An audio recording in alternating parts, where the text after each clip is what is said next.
We used to sing All You Need Is Love, but today's anthems are decidedly different, and they tell us something about this generation. Stay tuned to Breakpoint. From the Chuck Colson Center for Christian Worldview, here's John Stone Street with Breakpoint. Earlier this summer, I kept hearing this song with a very memorable sound. And not that if I can't get this song out of my head, I may jump off a cliff memorable sound of Call Me Maybe, the most popular song of the summer. Now, this one reminded me of the rock anthems of the 80s and 90s. So when I heard a commentator suggest that this song, We Are Young by the band Fun, could work as an anthem for the Olympics, I looked up the lyrics. I already knew the chorus, We are young, so let's set the world on fire. We can burn brighter than the sun. As someone who often played sports with Queen's We Are the Champions playing in the background, I assumed this was one of those seize the moment and we can do it songs. But the rest of the lyrics were anything but. Quote, my friends are in the bathroom getting higher than the Empire State, and if by the time the bar closes you feel like falling down, I'll carry you home tonight. That's what setting the world on fire means? Scottish writer and politician Andrew Fletcher was right when he said, if a man were permitted to write the ballads of a nation, he need not care who writes its laws.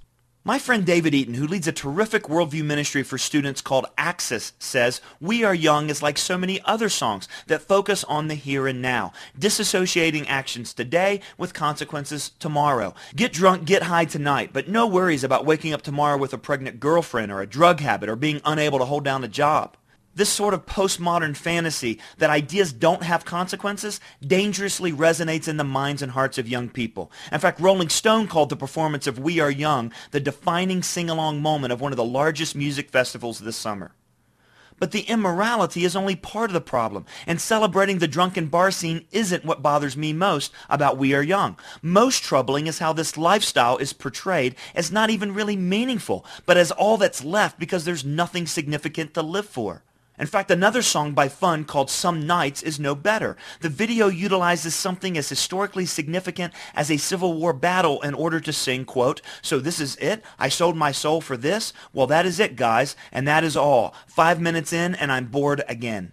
The rebellion of the past was a way of expressing youthful independence or personal toughness. The rebellion of today is doing anything in order to feel something to cope with the sickening sense that life is ultimately meaningless. Ravi Zacharias suggests that God created us with a sense of wonder that is ultimately only fulfilled in the wonder of Him. A generation without wonder that has lost purpose is one that needs a new anthem. But what can we do about it? After all, you say, songs that promote immorality and nihilism have been around for decades. But folks, today's songs are more blatant and more accessible than ever before. We went from I Want to Hold Your Hand in the 60s to I Want to Sex You Up in the 90s to lyrics I can't even mention today. So please talk with, not just at, your students about their entertainment. And if you need help, check out the work of Axis. David Eaton and his Axis teams are more effective than any group I know in confronting students' apathy toward ideas. Go to breakpoint.org, click on this commentary, and we'll link you to their website. We'll also link you to today's 2-minute warning, where I call on Christian professionals and business people to step up to the plate and engage culture. Because if we don't, it won't be long before faith will be banished from the public square. Again, that's my 2-minute warning at breakpoint.org.